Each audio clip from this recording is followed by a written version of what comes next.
Tumeanza jana semina na jana nilifanya kazi ya kutengeneza msingi wa ni nini ambacho tutaendelea kukiona.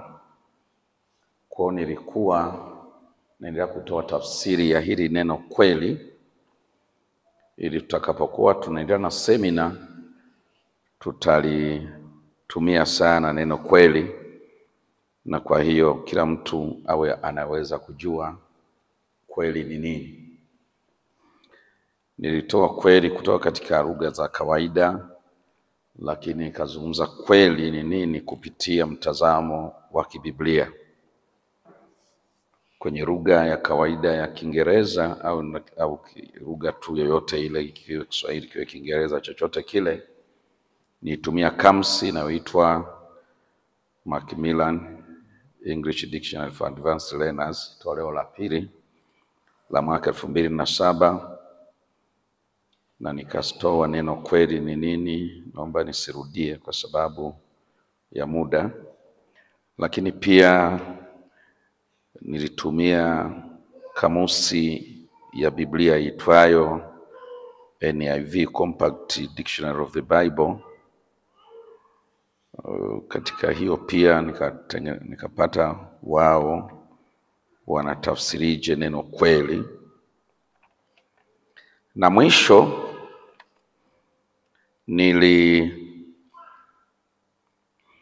nilitafsiri neno kweli kutoka kwenye matumizi tofauti tofauti ndani ya Biblia, limetumikaje. Kwa hiyo nitumia njia tatu kulitafsiri hili neno kweli.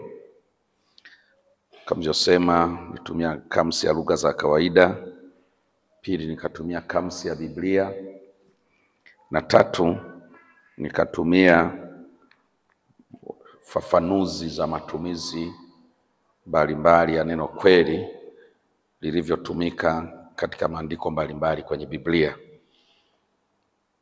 Hii nitarudia kidogo. Kwenye Biblia neno kweli linaelekea kuwa linatumika, maana zake zinategemea na matumizi lilivyotumika mahali husika. Maana za neno kweli kwenye Biblia zinategemea namna lilivyotumiwa katika maandiko husika. Kwa mfano, nilitoa mifano michache. Nikasema katika kitabu cha Kutoka kwenye sura 18 mstari wa 21 limezungumzia watu wa kweli, likimaanisha watu wa kweli ni watu waadilifu, wasiotaka mapato ya aibu au mapato ya dhuluma au mapato yasiyo ya haki.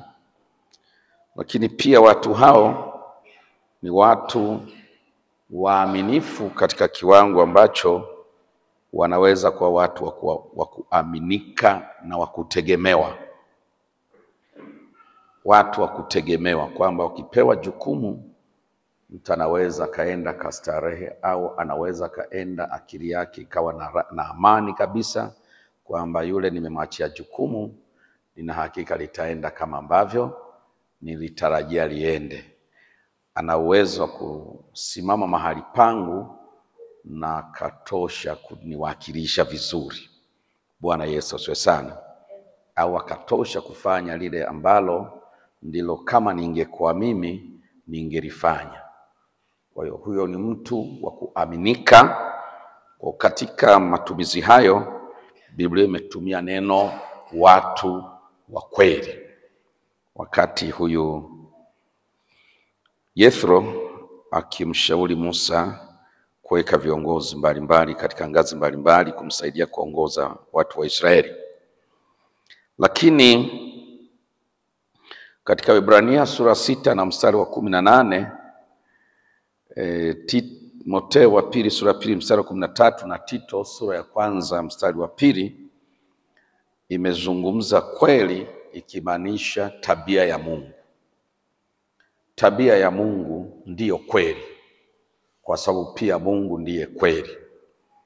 Ikimaanisha kwamba tabia zingine zote tulizonazo zinahitaji kuiga kutoka kwa Mungu. Ili tuwe na tabia za kweli, lazima tabia zetu ziwe ni zile zimeigwa kutoka kwenye tabia ya Mungu. Haleluya. Lakini hizi za kuiga kwenye tabia za watu si kweli. Haleluya. Lakini tatu, pia nikasema kwenye Biblia kweli imetumika ikimaanisha injili ya neema. Yesu ametumia neno kweli akiwa naongelea kumaanisha injili. Injili ni kweli, ndio kweli ya Mungu. Haleluya. Na neno la injili ndilo neno la kweli. Chochote kinachopishana na injili sio kweli, bali ni uongo. Na kwa hiyo akasema mtu akikaa katika neno langu ataifahamu kweli. Na hapo ndipo msingi wa somo letu ulipo, na hiyo kweli itamweka huru. Katika Yohana 17 na mstari wa 17, huu sikusoma, nakumbuka kwamba nilishia kwenye hii Yohana 8:31 na 32. Lakini sasa kama naanzia tulikoishia, anza kuandika mstari huu Yohana 17 na mstari wa 17. Nili kwenye kipengele hicho hicho kwamba Yesu alitumia neno kweli akimaanisha neno la injili au neno la Mungu. Bwana Yesu asifiwe sana. Kwamba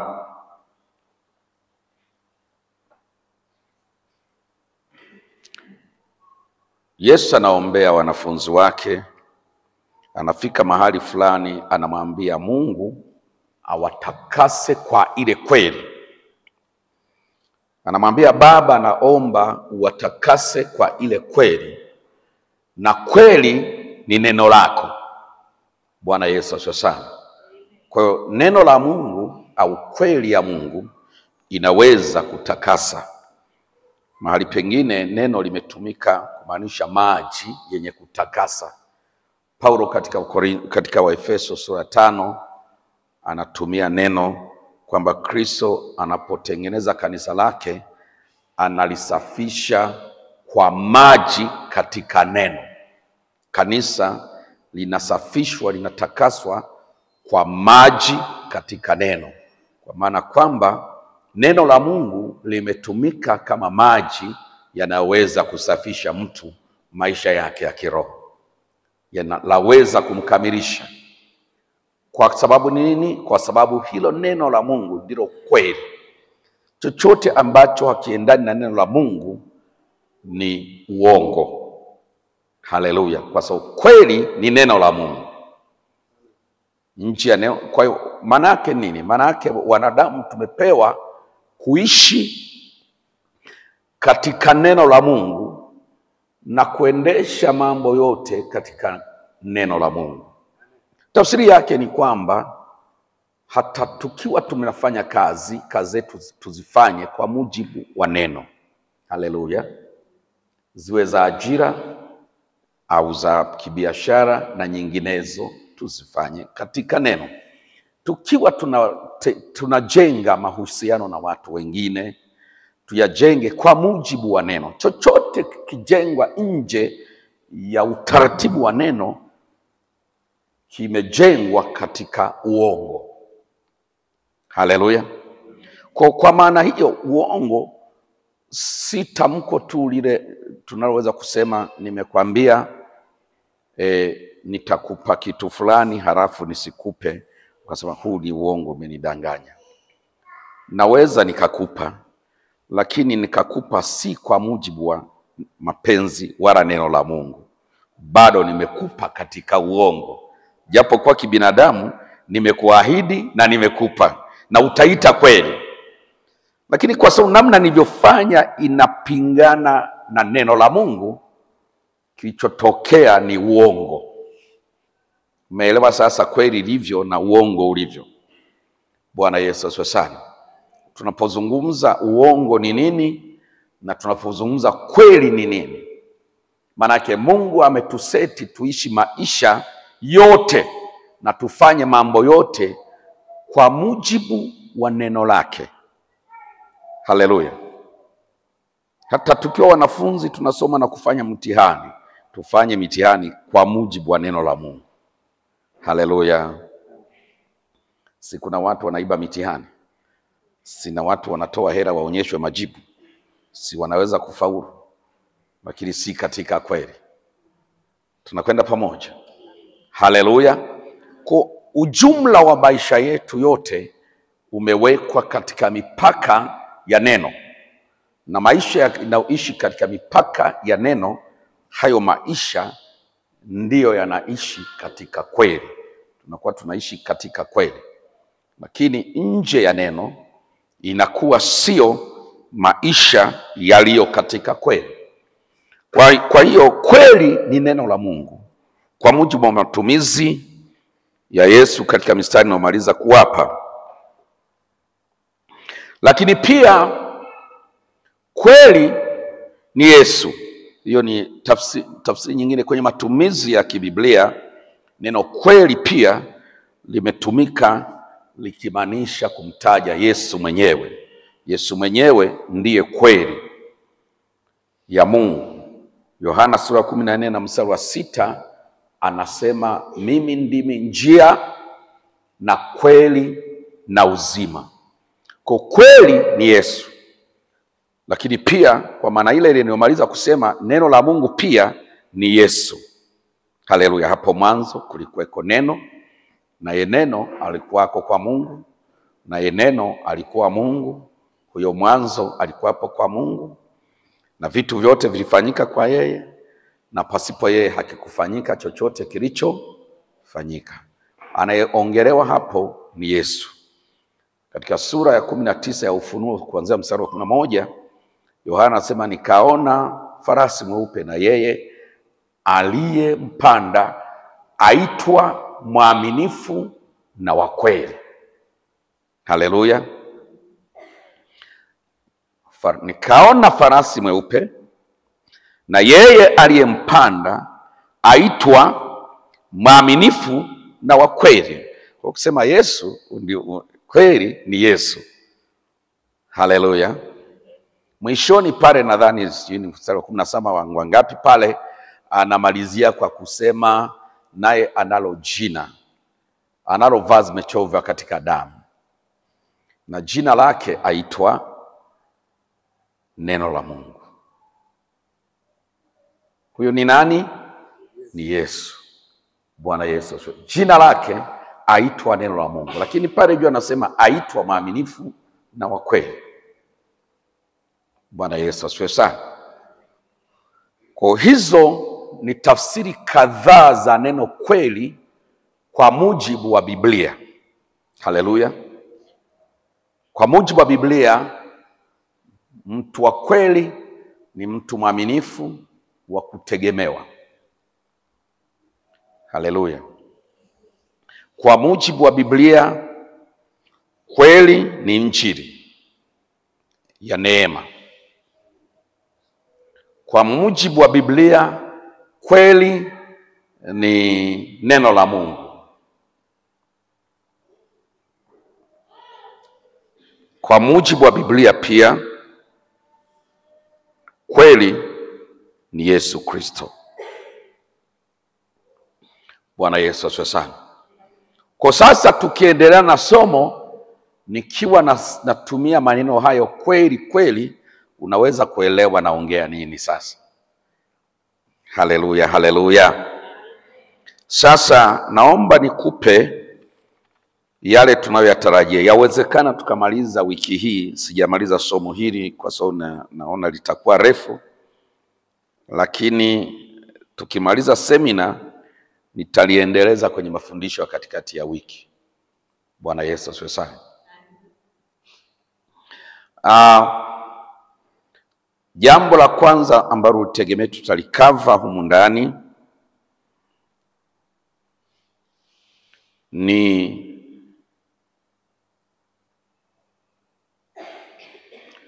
kweli inavyojidhihirika kutokana na mpango wa Mungu kwa mwanadamu kutoka uumbaji. Kweli hudhihirika au kweli imedhihirika katika mpango wa Mungu kwa mwanadamu tokea uumbaji. Jambo lingine tutalikava humu ndani, kweli ni mpango wa wokovu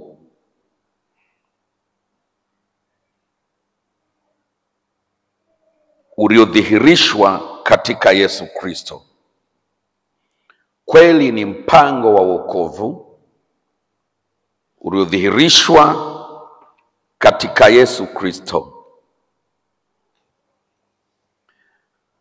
Jambo lingine nitafundisha kitu kinaitwa kukaa katika kweli na kupata uhuru kwa njia ya kweli, au kuwa huru kwa njia ya kweli. Kukaa katika kweli na kuwa huru kwa njia ya kweli. Tafundisha juu ya kipengele hicho. Ni kipengele nitakifundisha, kukaa katika kweli na kuwa huru kwa njia ya kweli au kupitia kweli. Jambo la 5 nadhani itakuwa nitakalofundisha. Jambo lingine nitakalofundisha, nitafundisha juu ya kitu kilichoandikwa kwenye kitabu cha Yohana kinaitwa Roho wa kweli. Roho Mtakatifu anaitwa kwa lugha nyingine ya Yesu Roho wa kweli, anavyoweza kutuongoza na kututia katika kweli yote. Roho wa kweli anavyotuongoza au anavyoweza kutuongoza na kututia katika kweli yote. Roho wa kweli anavyotuongoza na kututia katika kweli yote. Haya maneno ni mengi, kwa hiyo najua wiki itaisha sijamaliza. Bwana Yesu asifiwe.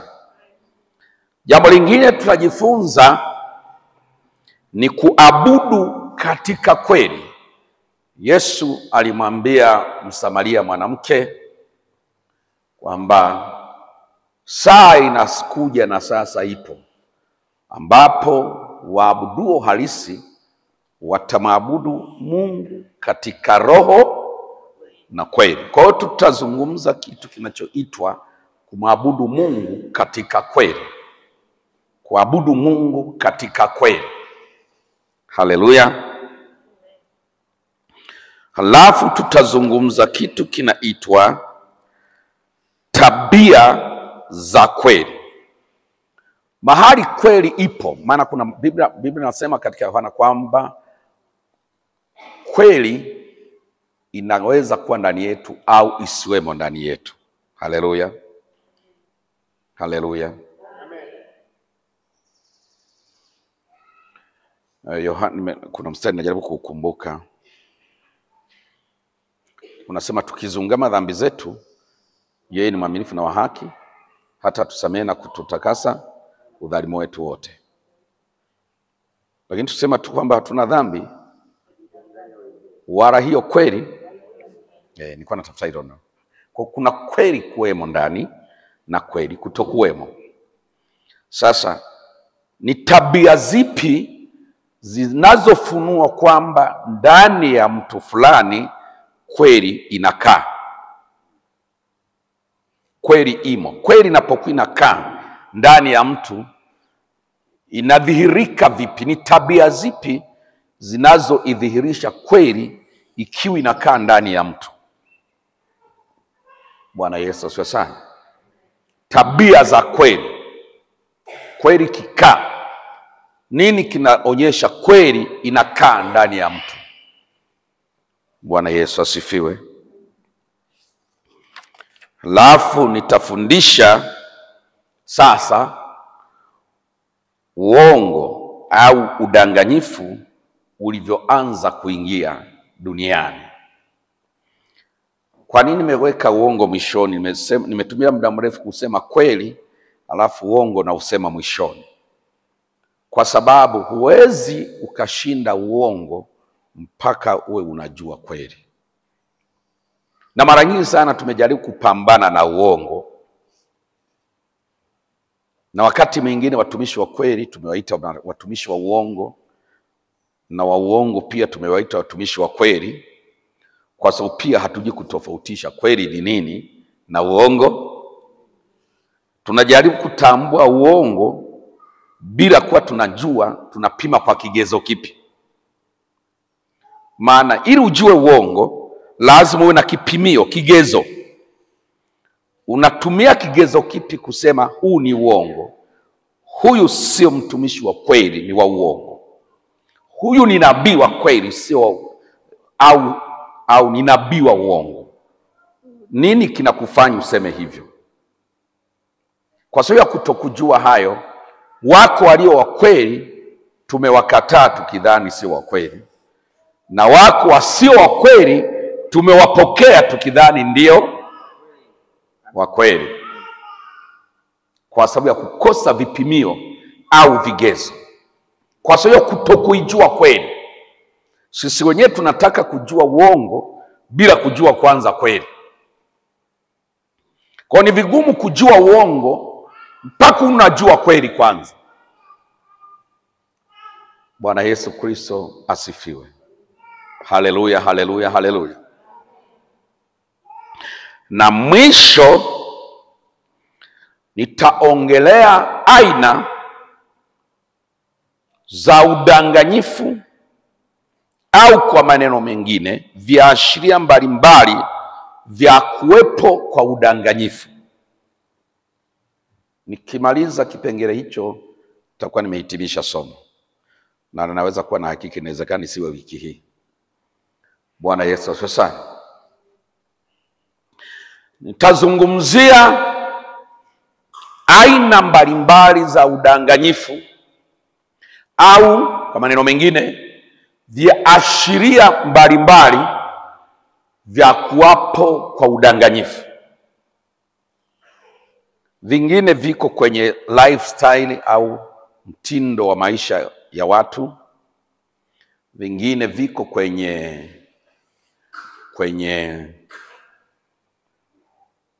tabia za kiroho za watu, lakini vingine ni udhihirisho wa mapepo au roho fulani ambazo tumezoea kuziita roho zidanganyazo.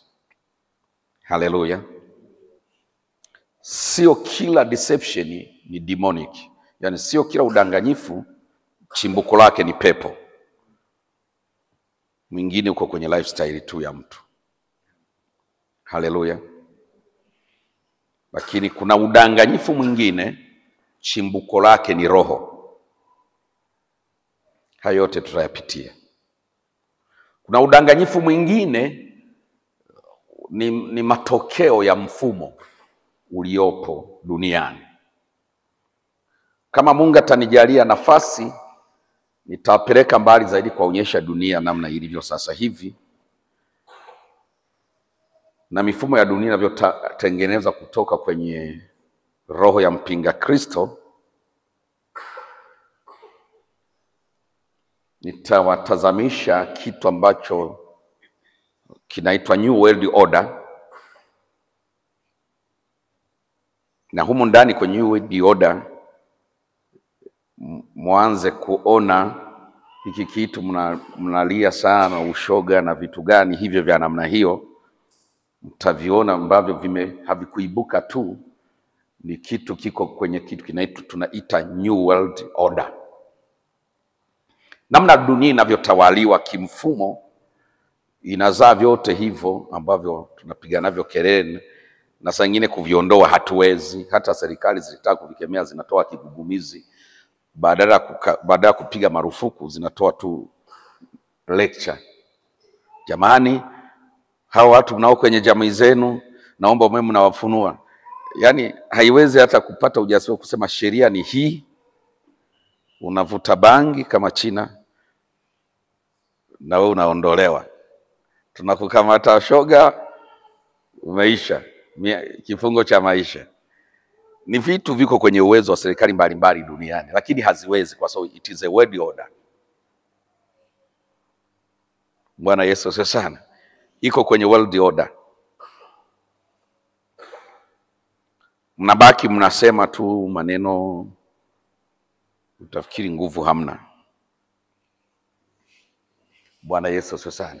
Serikali nyingi duniani. Kwa hiyo hayo yote tutayapitia. Kwa hiyo udanganyifu uko kwenye wigo mkubwa sana sana. Udanganyifu mwingine uko kwenye tamaa tunazokuwa nazo sisi wenyewe. Tunasema kwa sababu ya mtu tamaa zake anaweza akavutwa na kudanganywa. Ndivyo vinavyosema.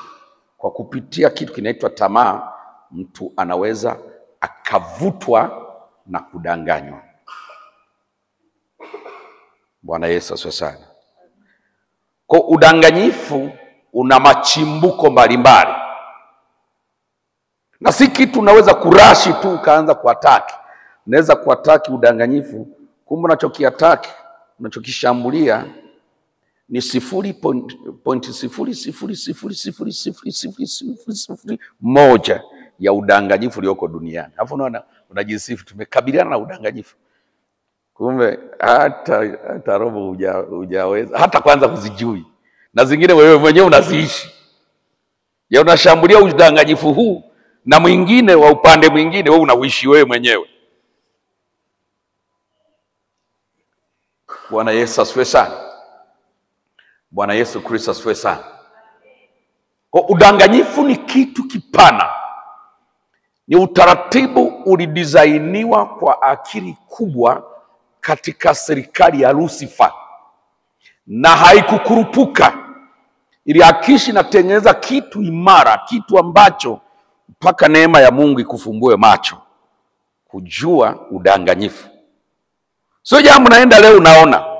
Kama vyopa mfano jana mtu mmoja alienda kwenye ibada fulani ambayo kwa kweli watu wote wanatia mashaka. Afaza mimi nimeenda sijaona kitu. Wewe kama unakwenda na kuona siku hiyo, huo sio udanganyifu. Udanganyifu mwingine unaweza kuchukua maisha yako yote tangu unazaliwa mpaka unaishi hujaugundua. Jina la Yesu libariki. Unaenda tu ibada moja unasema nimeona hamna shida. Wewe huo haukuwa udanganyifu. Unaokwenda tu mgeni unaona, huo si udanganyifu. Bwana Yesu asifiwe sana. Haleluya, haleluya. Kwa hiyo nitafundisha katika kiwango hicho na nitaenda pole pole. Siku hizi Wakristo wa siku hizi ukienda pole pole wanasema una upako, ukichemka kweli kweli jasho litatoka na kitambaa kikaroana. Sasa alikuwa anahubiri kwa upako yule. Sasa zamu hii nitahubiri bila upako.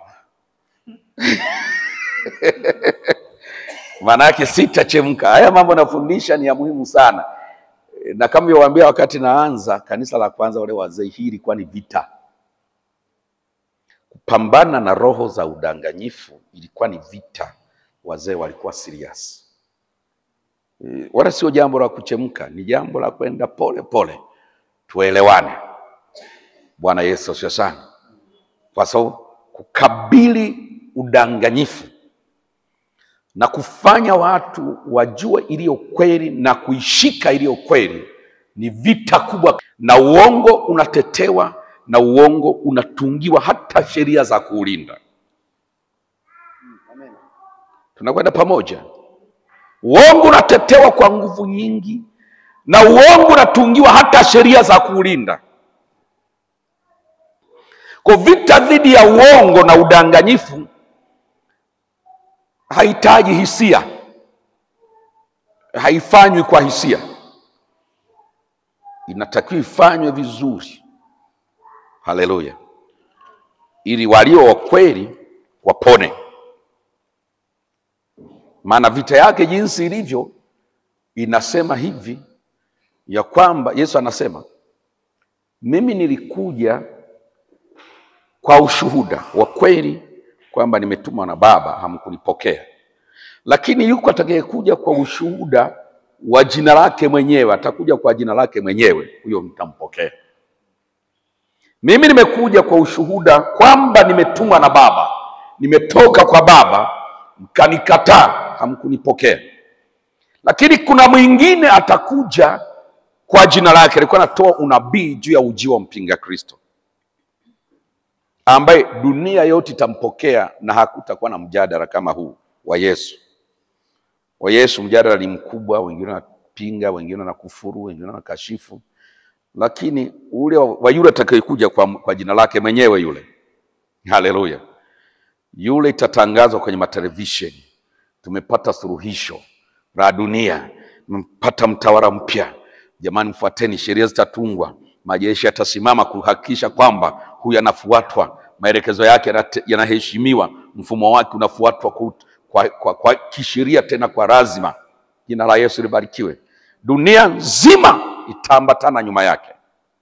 Lakini amekuja kwa jina lake. Lakini yupo aliyekuja kwa jina la Baba, amekataliwa. Kwa vita dhidi ya kweli, au vita vya kutetea kweli dhidi ya uongo, ni vita kubwa sana, sio vita ndogo. Na ndio maana nikasema zamu hii iwe maombi yetu kwenye kanisa letu. Wakati mwingine tunaombea vitu ambavyo sio serious sana, halafu vitu serious kama hili hata vioni kama ni agenda ya maombi. Hata makundi mbalimbali ya maombi na organization mbalimbali za maombi, sisi hapa Tanzania tuna Tanzania House of Prayer, tuna Takurawa na taasisi nyingi zinazoendesha maombi. Saa ingine unaweza kushangaa mwaka ukaisha, ndani ya agenda zao za maombi agenda hii haimo. Haleluya. Jambo ambalo Paulo alikuwa anasema, tangu nilipopata habari ya imani yenu, nampigia Baba magoti nikiwaombea mpate ufunuo wa kujua kweli. Siku hizi hatuombei, sio jambo la kuombea, halimo kwenye agenda ya kuombea, kwa sababu ya namna ambavyo kweli imepata nguvu mpaka ikatuzidi hata waaminio, ikatudhibiti. Uongo umepata nguvu mpaka na sisi ukatudhibiti sisi waaminio. Hatuoni kama ni hatari kiasi gani. Na jana iwatazamisha mifano ya jinsi uongo mdogo tu, kwa mifano michache, ulivyokumba kundi kubwa la watu duniani. Halafu unaweza usione kwamba uongo ni kitu kikubwa. Kama ni cha kupigwa vita, watu wanahitaji kuwa serious kukipiga vita. Jina la Yesu libarikiwe. Haleluya, haleluya. Wewe angalia tu hata kwenye makanisa kama hivi, kanisani, zungumza habari ya kuchambua neno la Mungu na kufundisha pamoja na kuomba, unapata mwitikio mdogo. Lakini sema kesho ni ibada ya miujiza, ya uponyaji, uone mwitikio utakavyokuwa. Haleluya. Kwa nini? Kwa sababu ni kwenye fundisho ndipo uongo unapopigwa. Amen. Jina la Yesu libarikiwe. Kwa hata kanisa lenyewe halijajua kama liko hatarini kwa kupoteza ujuzi wa kweli ya Mungu. Haligundui kwamba liko hatarini kwa kupoteza ujuzi wa kweli. Bwana Yesu asifiwe sana. Yesu aliambia watu siku moja, walikuwa wanakuja wanamuuliza kiama, walikuwa Masadukayo, kiama. Wanasema, wewe Bwana Yesu unahubiri mambo ya kiama. Kiama maana yake ufufuo. Sasa kwenye kiama kuna ndugu mmoja, sheria inatuambia mtakifa hajazaa na basi ndugu yake wa karibu amchukue mkewe akaminulie ndugu yake uzao. Sasa kuna ndugu mmoja alioa akafa hajazaa, ndugu yake wa karibu akamchukua yule mke naye akafa hajazaa. Walikuwa jumla 7 na wote wakamchukua yule mwanamke kwa nia ile ile ya kuminulia ndugu yao uzao, na wote wakafa hawajazaa na yule mama. Sasa siku ya kiyama huyo atakuwa mke wa nani? Maana wote 7 walikuwa naye. Unasikia hilo swali? Majibu ya Yesu anaanza na neno hili, yanasema mwapotea kwa kutojua maandiko wala uweza wa Mungu. Haleluya. Ukiona kanisa trendi au mtiririko wa kupoteza ujuzi wa neno unazidi kukua katika kanisa, ujue hilo ni kanisa linapotea. Swala si kuwepo wengi au wachache kanisani. Wanaweza kuwepo wengi kanisani na ukumbi mkubwa ukajaa, lakini wamepotea. Na ni rafu vizuri. Wanaweza kuwepo wamejaa ukumbi wa watu 3,000 unajaa kila siku, lakini wamepotea kwa sababu ya kukosa kulijua neno. Yesu akamwambia mwapotea kwa kutojua maandiko wala uweza wa Mungu. Bwana Yesu asifiwe sana. Haleluya, haleluya. Ukiona tunaishi katika miaka ambayo kanisa linaridhika kuwa kanisa lisilokuwa kwenye ujuzi wa kweli ya Mungu, usifikiri mko salama. Ni kundi la watu wanaopotea. Amina. Amen. Bwana Yesu Kristo asifiwe. Haleluya, haleluya. Kwa sitaenda haraka. Nataka nianze, nimesema niombe mama nani unisomee Mwanzo sura ya 1 mstari wa 1 mpaka wewe nimletee microphone.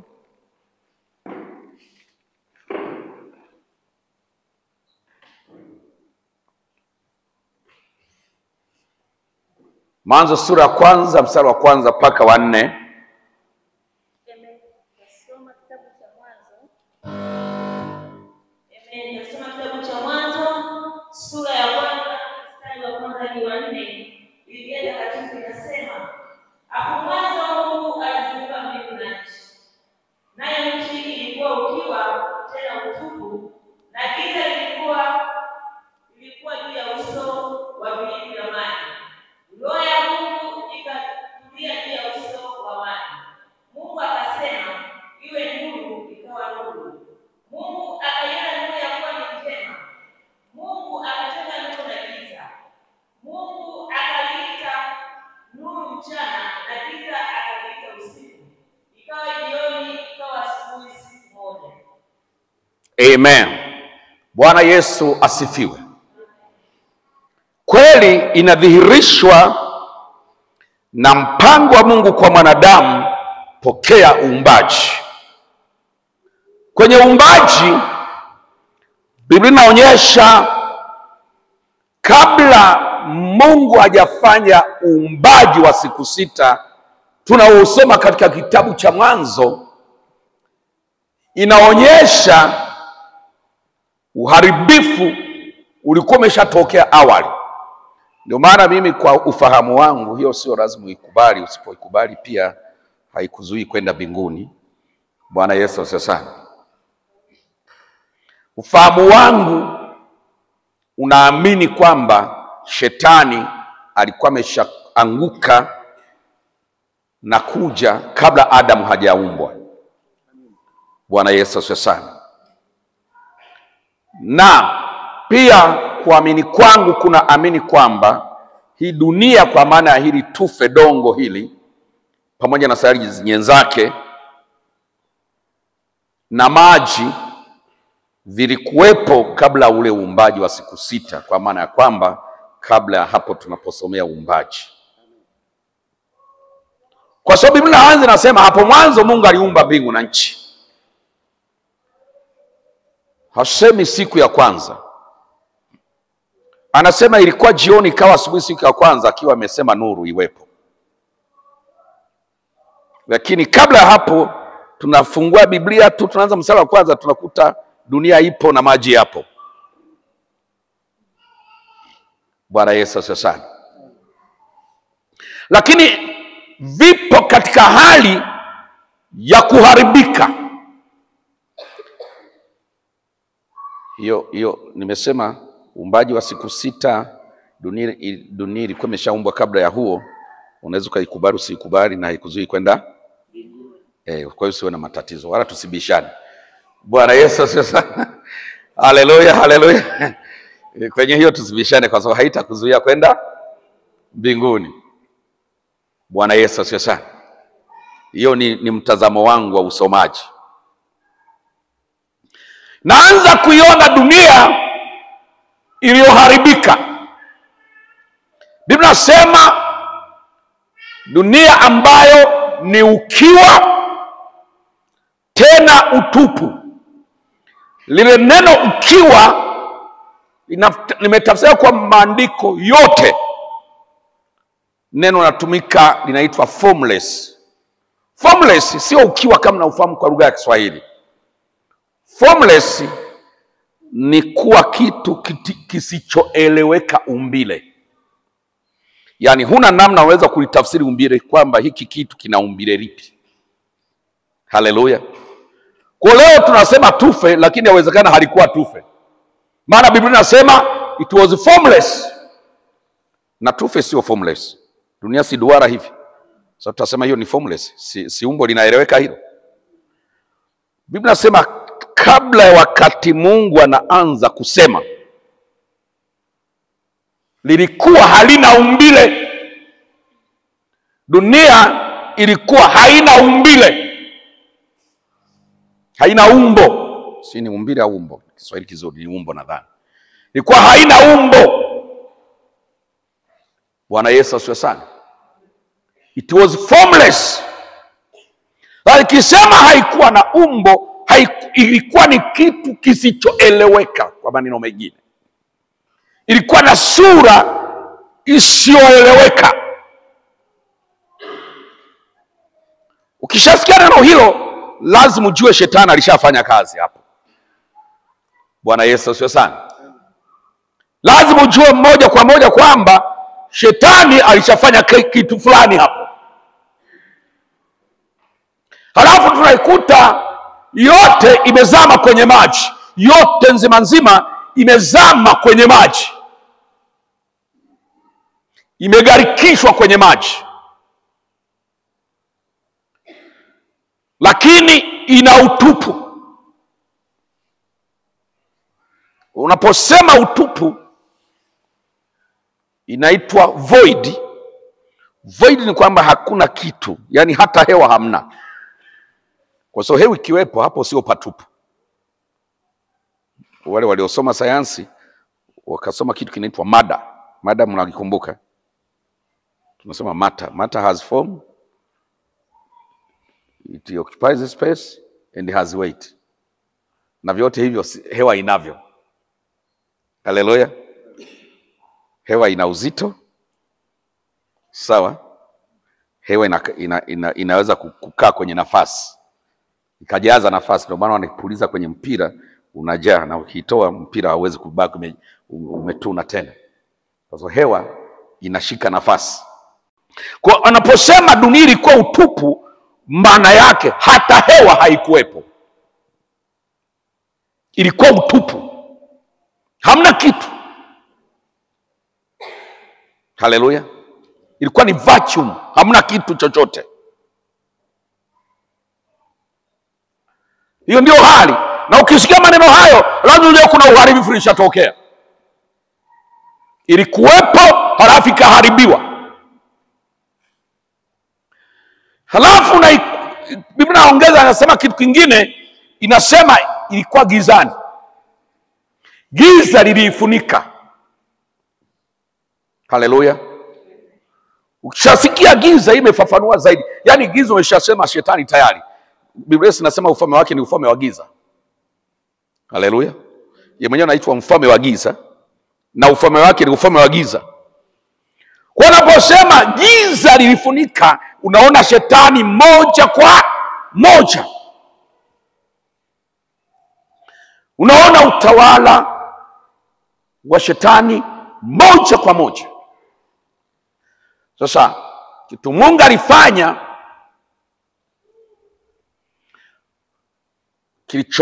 kilichofuata baada ya hapo, baada ya yote kutokea hayo, Mungu akaleta roho wake. Mungu anataka kuanza kutengeneza kilichoharibika. Mungu akasababisha roho wake pale penye utupu pakajawa na roho wa Mungu. Haleluya. Pale ambapo Biblia imesema palikuwa void, palikuwa vacuum, hapakuwa na kitu, Mungu akapajaza uwepo wa roho. Haleluya. Pakafunikwa na Roho Mtakatifu, pakaatamiwa na Roho Mtakatifu. Baada ya kuwa pote palipokuwa patupu pana Roho Mtakatifu, halafu pakaja neno la Mungu. Neno la Mungu nalo likawepo. Hizo ndizo Mungu alizotumia kuondoa utupu. Alitumia roho wake na neno lake. Amina. Haleluya. Amina. Biblia inasema Mungu akasema, maana yake kukaja neno la Mungu.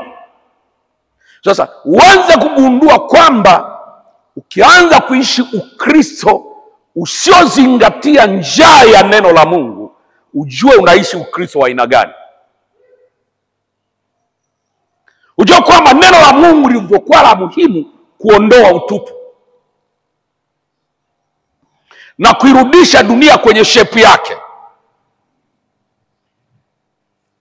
Roho Mtakatifu pamoja na neno la Mungu vikaja. Mungu akaanza kusema, na neno la kwanza Mungu alisema linasema na iwe nuru. Haleluya. Niwahi kuambia wakati fulani, nikawaambia, unadhani nuru hiyo ilikuwa inatokea kwenye chanzo kipi?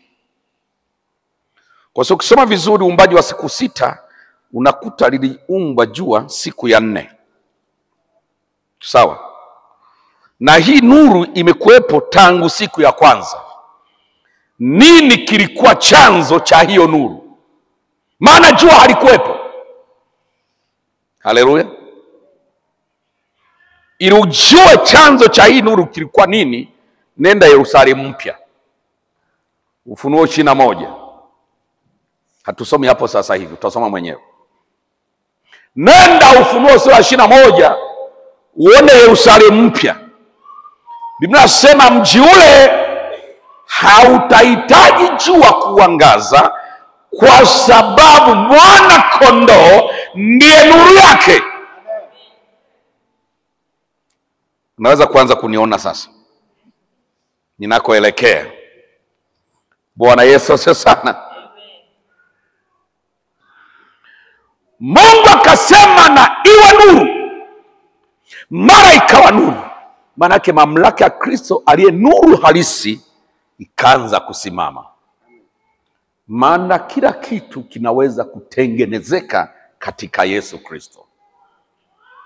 Haleluya.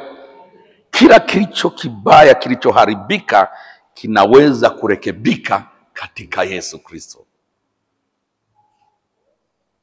Haleluya. Kwa kutokea hapo kukawa nuru. Nuru ambayo haitoki kwenye jua, lakini ni nuru. Haleluya. Hii nuru ndio tunayoongea, si nuru ya giza hili tunaliona la usiku na mchana, ni giza la rohoni linalotofautisha ufalme wa giza na ufalme wa nuru. Tunaweza kutembea mchana na jua linawaka, lakini tunatembea nuruni. Lakini pia tunaweza kutembea mchana jua linawaka, bado tukatembea gizani. Kwa sababu giza linaloongelewa si giza hili linalosababishwa na jua kwenda upande wa pili wa dunia, na nuru linaloongelewa si nuru linalosababishwa na jua kwa upande huu wa dunia. Ni giza linalotoka kwenye nguvu ya kiroho, na ni nuru inayotoka kwenye nguvu ya kiroho. Nguvu ya kiroho ambayo ilikuwa ni chimbuko la ile giza alikuwa ni Shetani, na nguvu ya kiroho ambayo ilikuwa ni chimbuko la ile nuru alikuwa ni Yesu. Wakati hajazaliwa na kuitwa Yesu, alikuwa bado anaitwa neno la Mungu, na jina lake anaitwa neno la Mungu. Bwana Yesu asifiwe sana, ambaye neno baadaye alifanyika mwili akakaa kwetu, nasi tukaona utukufu wake. Wangapi mpaka hapo wananielewa? Nimesema ili somo sifundishi kwa haraka. Hata ukiniita sina upako kwa sababu sijachemka, I will not care. Bwana Yesu asifiwe sana. Maana sipochemka ukawa na ruka na kufuta jasho, wanasema hujahubiri kwa upako leo. Bwana Yesu asifiwe sana. Lakini ninao. Haleluya. Jina la Yesu libarikiwe. Nataka tuende vizuri, tuelewane vizuri, kwa sababu nazungumza vitu sensitive sana. Bwana Yesu Kristo asifiwe sana. Kwa hiyo Biblia inaposema giza lilifunika uso wa nchi, haizungumzi giza lililopo kwa sababu hakuna jua. Ni giza ambalo lipo hata kama jua lipo. Amina. Kwa sababu linakaa mioyoni mwa watu. Amina. Giza linakaa kwenye mfumo unaoongoza dunia. Amina. Giza linakaa kwenye fahamu za watu. Amina. Fahamu zinapofushwa. Yesu alisema taa ya mwili ni jicho, lakini jicho la mtu likiwa giza, si giza hilo. Haleluya. Bwana Yesu asifiwe sana. Ni giza totoro.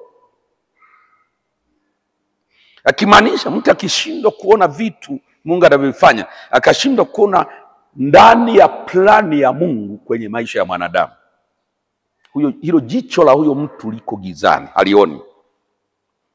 Na giza hilo ni kubwa.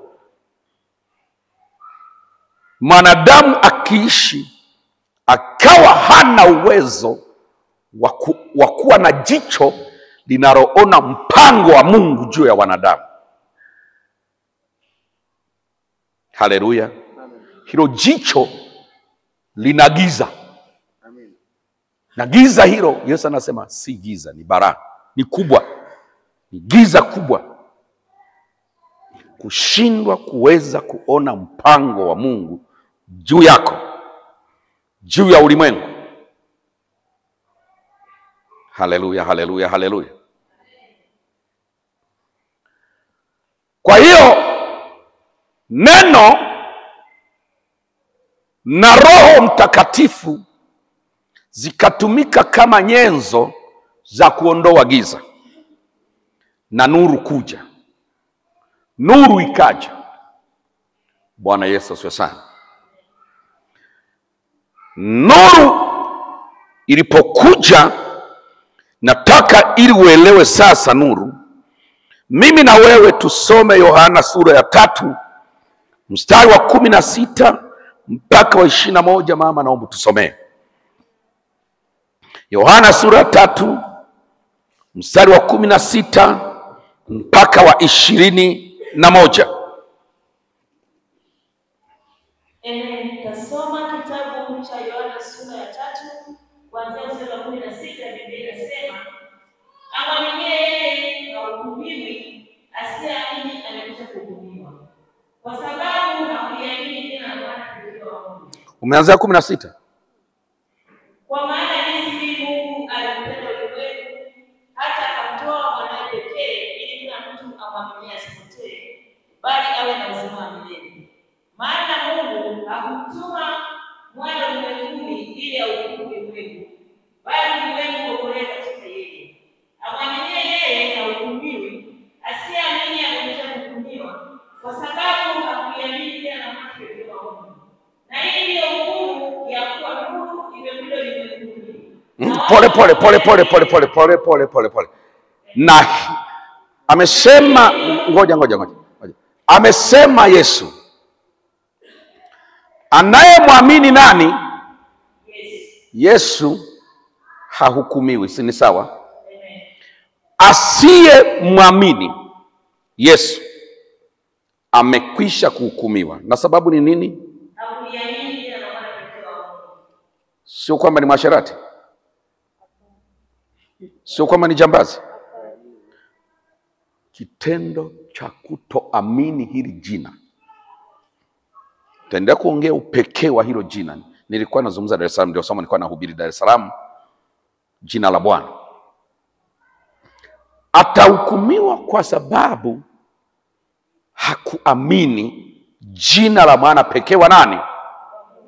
Na hii ndiyo hukumu, kwamba nuru ilikuja ulimwenguni. Endelea sasa. Na hii ndiyo hukumu ya kuwa nuru imekuja ulimwenguni, na watu wanapenda giza kuliko nuru. Asante. Pause kidogo. Unaweza kukaa. Hii ndiyo hukumu. Kwamba hukumu ipo kwa namna gani? Ipo kwa sababu Mungu alileta nuru ulimwenguni. Nuru ile tuliyosoma katika Mwanzo. Ile nuru iliyotengeneza shepu ya dunia iliyokuwa imeharibika. Kumbe ilikuwa katika mwanawe Yesu. Dunia tena baada ya Adam, dunia ikaharibika tena kwa mtindo mwingine. Haleluya. Baada ya Adam kuumbwa, shetani akarudi tena, akafanya kitu ambacho si wakati wake kukiongea leo. Nitakiongea kwenye hatua nyingine ya fundisho. Kile kilichotendwa kikapelekea dunia ikaharibika tena. Kitu hicho kinaitwa tamaa. Kuna uharibifu uliomo duniani kwa sababu ya tamaa. Niwahi kufundisha jambo hilo, nadhani ni hapa. Haleluya. Uharibifu uliomo duniani kwa sababu ya tamaa. Bwana Yesu asifiwe sana. Dunia ikaharibika tena kwa sababu ya tamaa. Tamaa ya macho, tamaa ya mwili, kiburi cha uzima. Tamaa ilipoharibu dunia, dunia ikarudi gizani tena. Zamu hii ni giza na jua linawaka. Haleluya. Kwa hiyo giza la zamu hii sasa, zamu hii baada ya Adamu kuja huku, ni giza la mioyoni. Amina. Ni giza la kwenye fikra. Amina. Ni giza la kwenye ibada. Amina.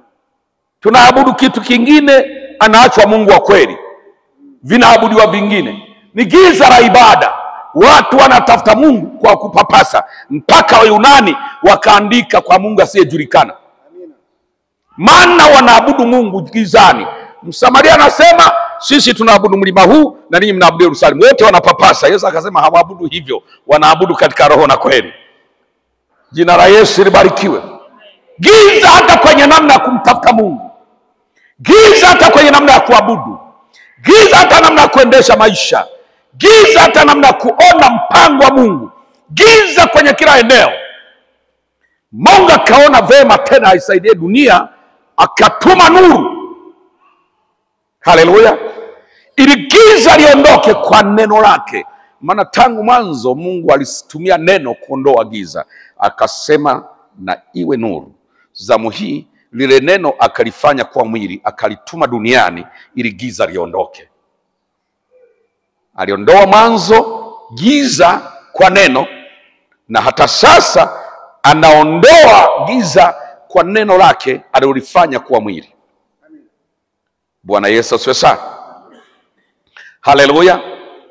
Sasa Biblia, Yesu anasema Hukumu ni hii: watu watahukumiwa kwa sababu Mungu alipoona giza kila mahali, giza kwenye fikra, kwenye mioyo, kwenye imani, kwenye kila kitu, Mungu alipoona giza akatuma nuru ije ulimwenguni.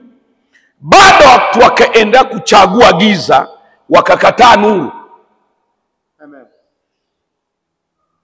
Bwana Yesu asifiwe sana. Amen. Watu wakaendelea kulifuata giza, wakaiacha nuru, wakaendelea kupenda kuishi gizani, wakakataa kuishi nuruni. Bwana Yesu Kristo asifiwe. Akasema hii ndiyo hukumu. Hukumu inakuja kwa sababu hiyo. Inakuja kwa sababu watu wamekataa nuru wakati nuru imekuja. Wakapenda kubaki kwenye giza na nuru imekuja. Hii ndiyo hukumu. Watu wakapenda giza, wakakataa nuru. Haleluya. Mmenielewa mpaka hapa? Endelea kusoma. Mstari wa 20 nasema, maana kila mtu atendaye mabaya huichukia nuru. Kila mtu atendaye mabaya kuchukia. Unaanza kuona kwamba tunaongelea giza la kiroho zaidi. Wala haji kwenye nuru, matendo yake yasije yakakemewa. Wala haji kwenye nuru, Matendo yake yasije yakakemewa.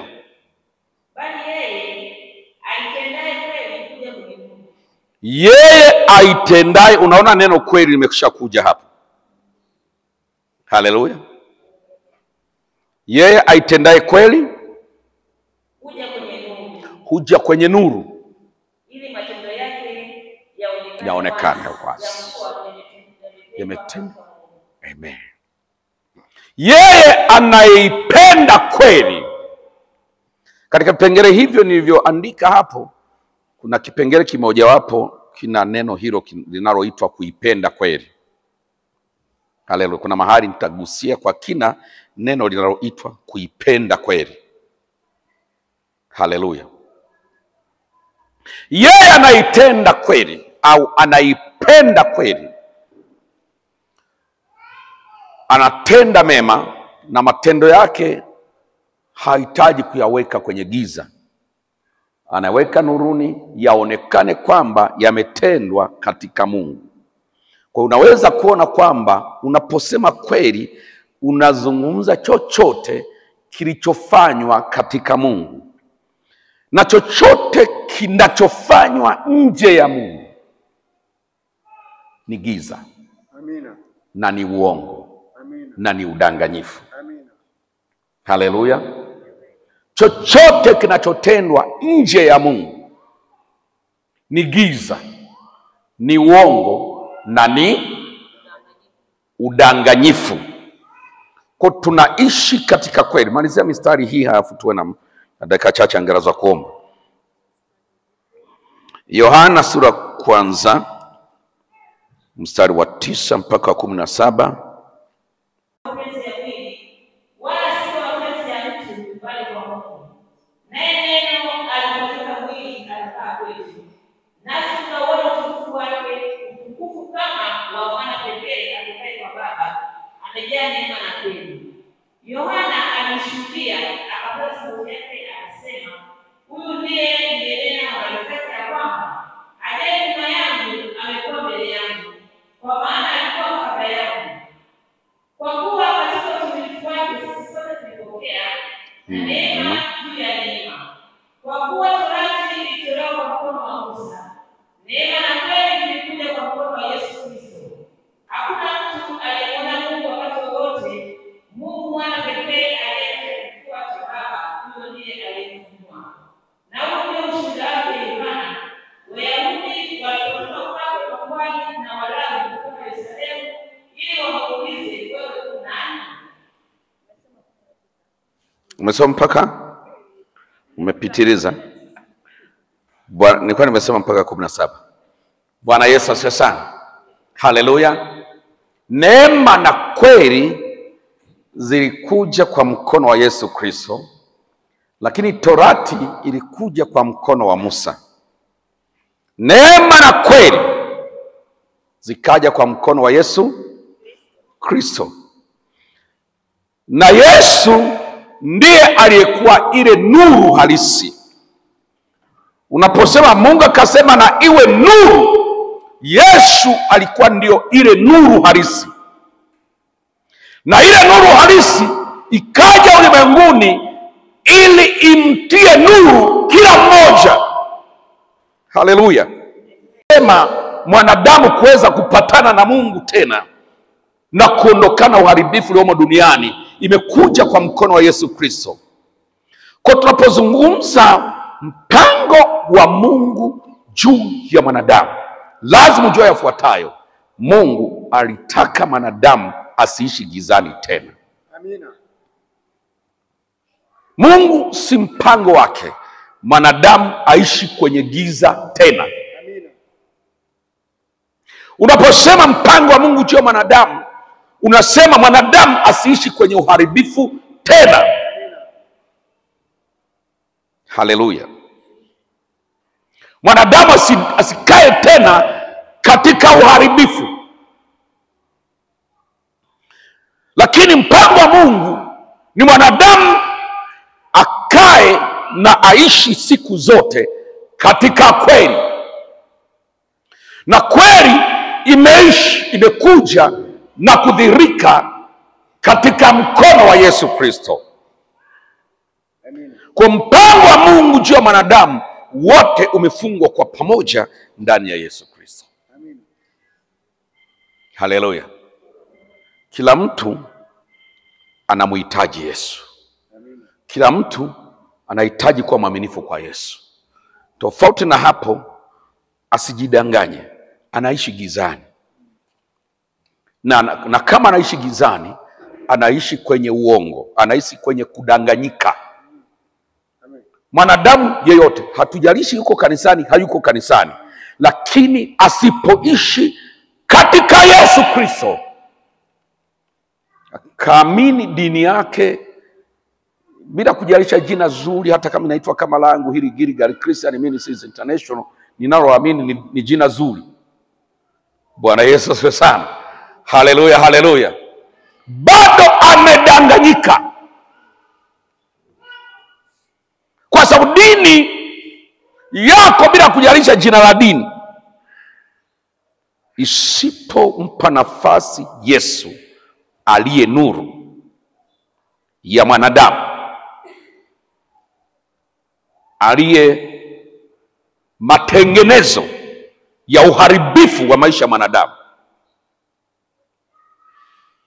huyo mtu anaishi kwenye uharibifu, huyo mtu anaishi gizani,